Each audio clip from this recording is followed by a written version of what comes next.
Welcome to this ZENworks video demonstration. In this video, we will demonstrate how to begin protecting devices against malware threats by taking all the initial steps required to deploy the ZENworks Anti-Malware Agent to manage devices. In the ZENworks Control Center, when you navigate to Security, Getting Started, you can access the Protecting Against Malware page. From the links in the Protect Devices section, you can activate, configure, and deploy ZENworks Endpoint Security Anti-Malware. These are the base components and configurations required to protect devices from malware threats. The links in the other sections of the Protecting Against Malware page are used to implement the monitoring and customization components of anti-malware.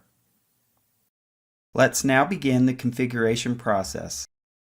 Activating endpoint security and the anti-malware entitlement enables creation and deployment of the anti-malware enforcement policy to secure managed devices from malware threats using the ZENworks Anti-Malware Agent. The flow for actions in the Getting Started page generally follow a left-to-right pattern. We'll start under Endpoint Security and click the Activate Product link.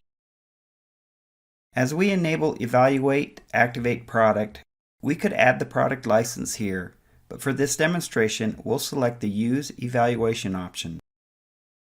There's also an option to activate the product on all devices in the zone. If you choose not to do this in your environment at the time of activation, you can do it at a later date at the zone, device folder, or device level. Specifics are provided in the help. For this demonstration, we'll use the Evaluation option and apply the changes. Notice that the Anti-Malware Update entitlement is activated with Endpoint Security for the evaluation period. If you are activating using licenses, you must first add the ZENworks Endpoint Security Management license, click Apply, and then add the Anti-Malware Update entitlement. As we return to the Getting Started page, note that the status icon for Endpoint Security has changed from red to green and added a check mark. More links will become active as we progress with the configuration options in this section of the Getting Started page. Now, moving to the right, we'll click Select under the Anti-Malware Server setting to designate the anti-malware server. After selecting a ZENworks primary server to fill the role of the anti-malware server, note that the selected server is automatically designated an OCM, and this setting is disabled. You must always have at least one primary server designated as an on-demand content master. If we already had one or more additional primary servers set as OCMs, this setting would be enabled and we could change it to No. You can designate additional servers as OCMs from the Server Hierarchy panel in the main configuration page. For the maintenance schedule, we'll leave the default settings for when old malware events get removed from the database and when to rebuild the agent bundle. As we complete the configuration, our status is now showing green for the anti-malware server. Next, we'll demonstrate enabling SSL on a satellite. If we click Enable SSL link under Satellite Content Servers, we're taken to the main configuration page.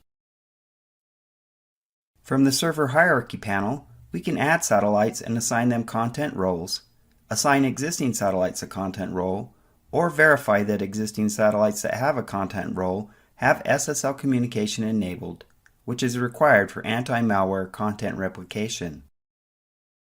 For this demonstration, we'll enable SSL on a satellite that already has a content role applied.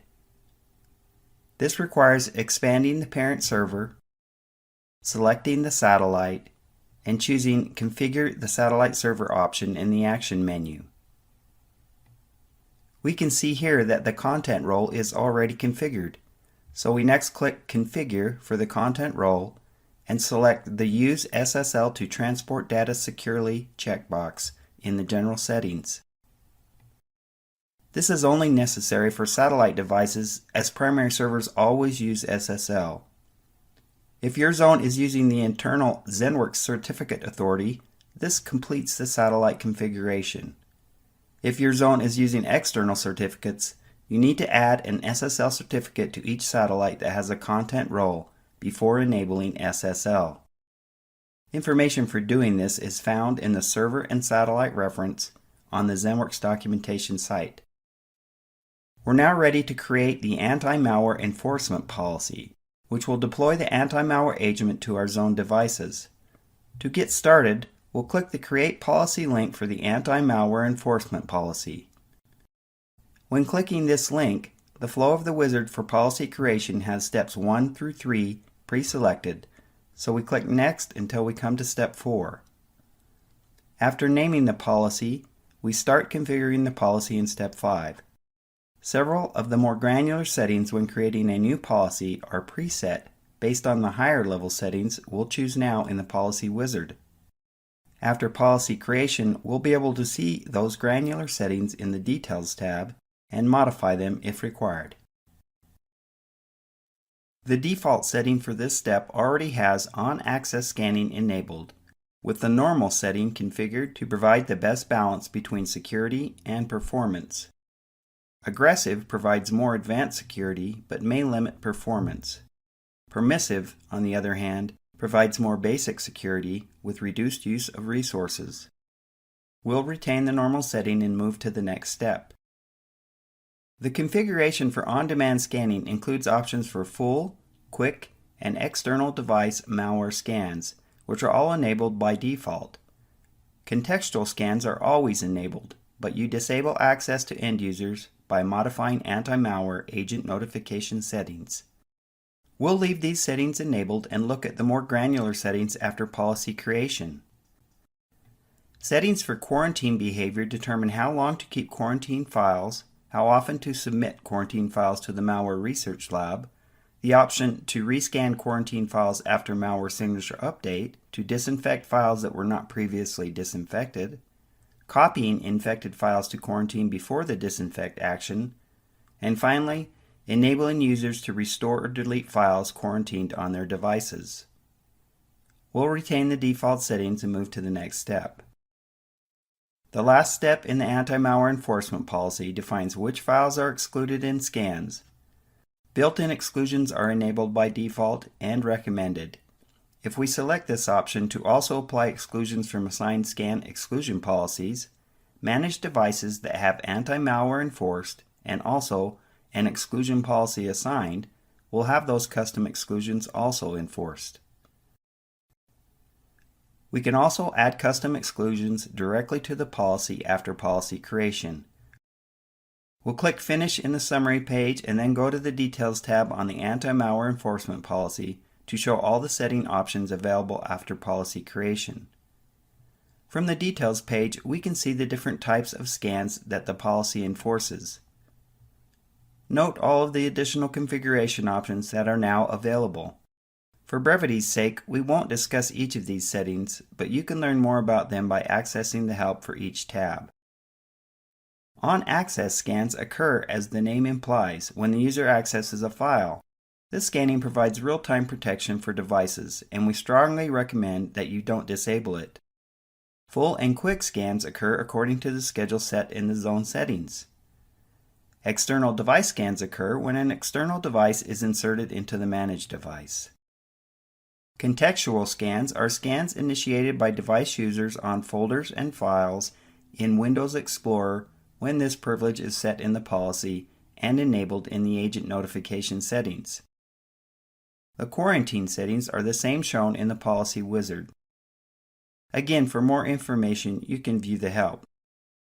The exclusions settings determine which type of scans that built-in exclusions are enforced on, and also control custom exclusions, added either directly to the policy, and those from any assigned scan exclusion policies when this setting is enabled. Back at the Getting Started page, we can see that all the configuration options under Protect Devices have a green status. However, we still need to assign and deploy the anti-malware enforcement policy.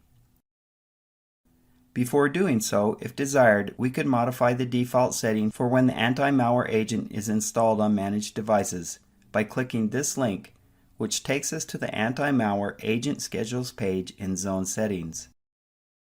The last pane on the page is the schedule for the Anti-Malware Agent installation. The default setting is at Policy Enforcement. With this schedule configuration, once the policy is assigned and published, the installation starts as soon as the device is refreshed.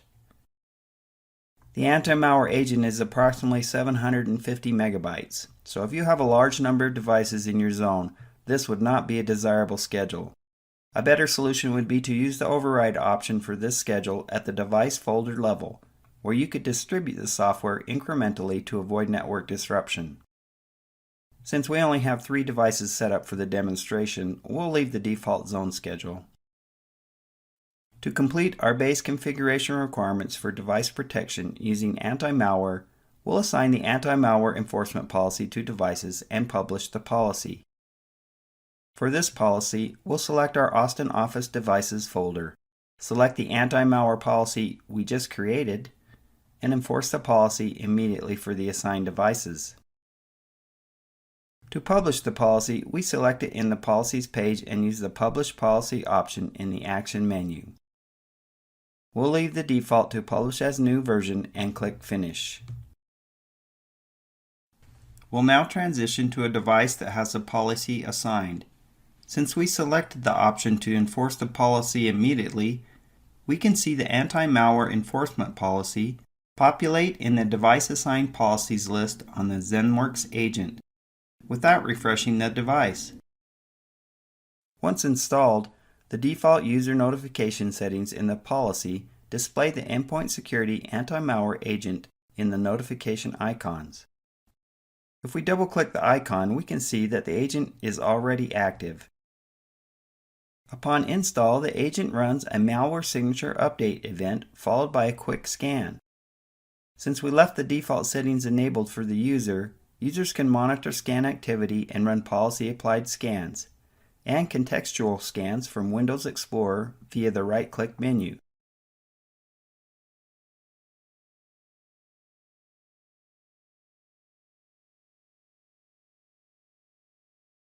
In this video, we've demonstrated how to begin protecting managed devices from malware threats by completing the minimum configurations required for deploying ZENworks Anti-Malware, all from the Getting Started page for protecting against malware.